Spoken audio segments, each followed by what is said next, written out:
आपके बच्चे 20 वर्ष पहले भी जा रहे थे मजदूरी करने, 20 वर्ष पहले वो पंजाब और हरियाणा जा रहे थे, आजकल वो तमिलनाडु और तेलंगाना में जा रहे हैं, गुजरात में जा रहे हैं नौकरी करने। अगर लोग फिर वैसे ही करते रहेंगे तो उनकी स्थिति भी वैसी ही बनी रहेगी जैसे पहले से है।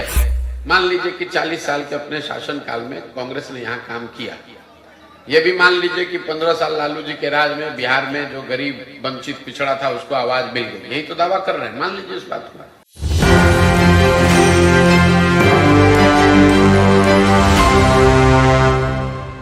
नमस्कार, आप देख रहे हैं न्यूज 24 और मैं हूं मधुबाला आपके साथ। जनसुराज पदयात्रा के सूत्रधार प्रशांत किशोर ने कहा कि कर्पूरी जी को भारत रत्न मिलना बहुत अच्छी और स्वागत योग्य बातें हैं। इसके बिहार और देश में बहुत लंबे समय से मांग की जा रही थी, लेकिन ये सब बातें चुनाव से 1-2 महीने पहले इसलिए की जाती है ताकि लोग अपनी 5 साल की समस्या को भूलकर दोबारा इन्हीं सब बातों में आकर बहकर फिर से वही गलती कर दे और उन्हें ही वोट कर दे। आगे इन्होंने और क्या कुछ कहा, सुनिए इनकी बातों को।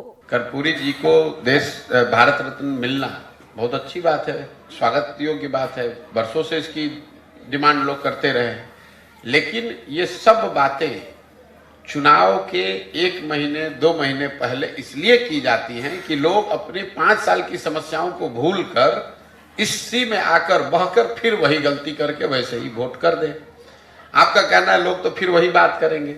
अगर लोग फिर वैसे ही करते रहेंगे तो उनकी स्थिति भी वैसी ही बनी रहेगी जैसे पहले से है। ऐसा तो है नहीं कि बिहार ने लालू जी का शासन नहीं देखा, कि नीतीश का नहीं देखा, कि मोदी का नहीं देखा।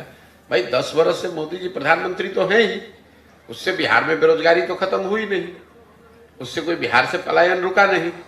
उससे पहले जब केंद्र में यूपीए कांग्रेस की सरकार थी तब भी बिहार की दशा यही थी।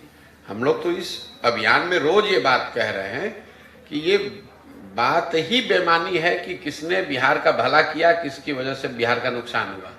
हम तो बिल्कुल उल्टी बात कह रहे हैं। हम ये कह रहे हैं कि जितने भी दल और नेता बिहार में रहे हैं उन्होंने जो काम किया या करने का दावा कर रहे हैं उस सब बात को आप सही मान लीजिए।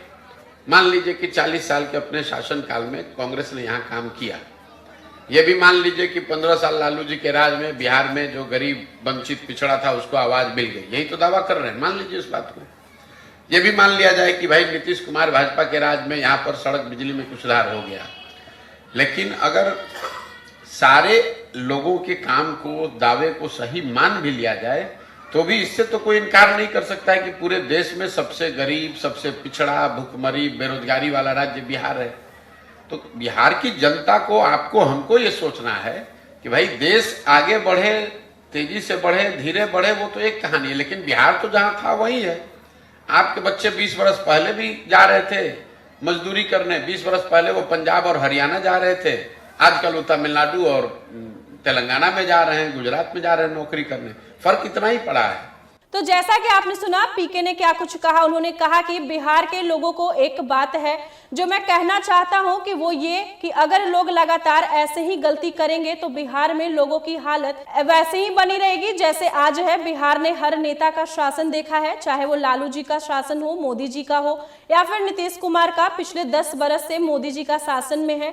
इससे बिहार में बेरोजगारी में क्या कमी आ गई? इससे पहले जब बिहार में यूपीए की सरकार थी तब भी बिहार का यही हाल था। ये बात ही बेईमानी है कि किसने बिहार का भला किया और किसकी वजह से बिहार का नुकसान हुआ। फिलहाल इस वक्त की खबर में इतना ही और ऐसे ही तमाम खबरों के लिए देखते रहिए एक न्यूज 24।